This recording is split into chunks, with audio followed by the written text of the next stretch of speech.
یہ سوال کیا ہے کہ کل ہم نے پڑھا کہ بچے کو تادیباً مارنا درست ہے، اور یعنی آج کے سبق میں اسلام تو بچے کو اسلام کی قبول کرنے تک کا مکلف نہیں بنا رہا، لہذا ایک ناقص العقل بچے کو مارنا کیسے درست ہو سکتا ہے؟ چاہے وہاں شریعت اچھا سوا وہاں جہاں شریعت میں صراحتاً اجازت ہو، جیسے نماز کے لیے 10 سال کی عمر میں۔ دیکھو سوال یہ کہ کہتے ہیں کہ بچے کو مارنا بڑا کہ بچے کو مارنا ادباً درست ہے، جبکہ اسلام تو جو ہے نا وہ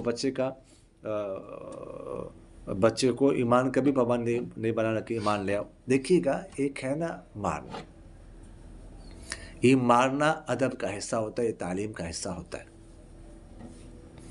اور یہ جو اگر تھوڑا بہت مارنا زیادہ نہیں، یہ جو مارتے ہیں یہ بھی ایک شفقت کا حصہ ہے، یہ بھی اس کی بہتری کے لیے ہے، ٹھیک ہے۔ یعنی جو شریعت نے کہا کہ بچے کو مارو تو وہ اس لیے نہیں کہا کہ اس کے ساتھ دشمنی کر کے مارو، مانے دشمنی جنگ میں تو آپ صلی اللہ علیہ وسلم نے منع کیا ہے کہ بچوں کو قتل نہ کیا جائے، عورتوں کو قتل نہ کیا جائے، تو جو مارنے کا ذکر ہے بچے کو مارنے کا، یہ بھی اس کے ساتھ شفقت کے طور پر ہے کہ کل کو بڑا ہو کے کہ بدتمیز نہ بنے، کہ آوارہ نہ بنے، والدین کے لیے عذاب بن جائے، اہل محلہ کے لیے عذاب بن جائے، ملک و ملت کے لیے عذاب بن جائے۔ اور جہاں تک تعلق ہے اسلام مکلف نہیں بنے، لیکن قبول تو اس کا اسلام تو قبول کیا ہے۔ احناف نے تو ابھی پڑھا آپ لوگوں نے، احناف کیا کہتے ہیں؟ اس کا ایمان کیا معتبر ہے، لیکن مکلف نہیں۔ مکلف ہونا اور بات ہے، اور اس کی ایمان کا اعتبار کرنا اور بات ہے۔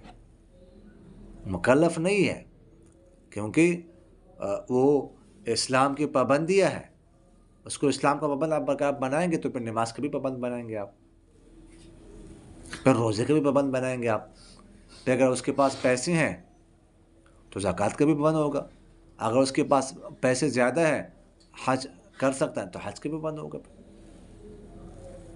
تو یہ بچہ ان چیزوں سے آزاد ہے، تو اس لیے مکلف نہیں ہے، لیکن اگر وہ اسلام لاتا ہے تو اس کا اسلام کیا جائے گا؟ معتبر ہوگا۔ سمجھ آگے کہ نہیں ہے؟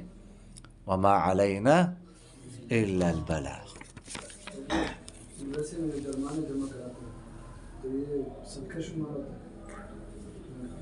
یہ فرماتے ہیں کہ مدرسے میں تعلیمی فیس لی جاتی ہے، تعلیمی فیس، یہ تعلیمی فیس کہتے ہیں یہ صدقہ ہے۔ دیکھیے فیس اب جمع کرائیں گے تو ثواب تو آپ کو اس کا ملے گا، اس میں تو کوئی شک نہیں، سمجھ آگے کہ نہیں ہے؟ لیکن اگر کوئی اس میں زکوٰۃ کی نیت کر کے دینا شروع کر دے تو زکوٰۃ تو ادا نہیں ہوگی، اس لیے کہ اس صورت میں جو آپ زکوٰۃ ادا کر رہے ہیں تو اپنے اوپر گویا کہ خرچ کر رہے ہو، تو اپنا جو ہے نا جو شریعت کی طرف سے آپ پر آپ پابند ہے دینے کا، وہ آپ دے رہے ہیں، تو یہ تو گویا کہ اپنے اوپر آپ خرچ کر رہے ہیں، تو زکوٰۃ کی نیت تو نہیں کر سکتے اس میں، نہ کوئی اور صدقہ واجبہ کی نیت کر سکتے ہیں۔ ہاں دیں گے تو اس کا ثواب ملے گا، کیونکہ تو آپ تعلیم پر خرچ کر رہے ہیں نا، وہ تعلیمی فیس ہے، تو اس کے ادائیگی پر آپ کو ثواب ضرور ملے گا، جو بھی ادا کرے گا ثواب ضرور ملے گا۔ سمجھ آگے کہ نہیں ہے؟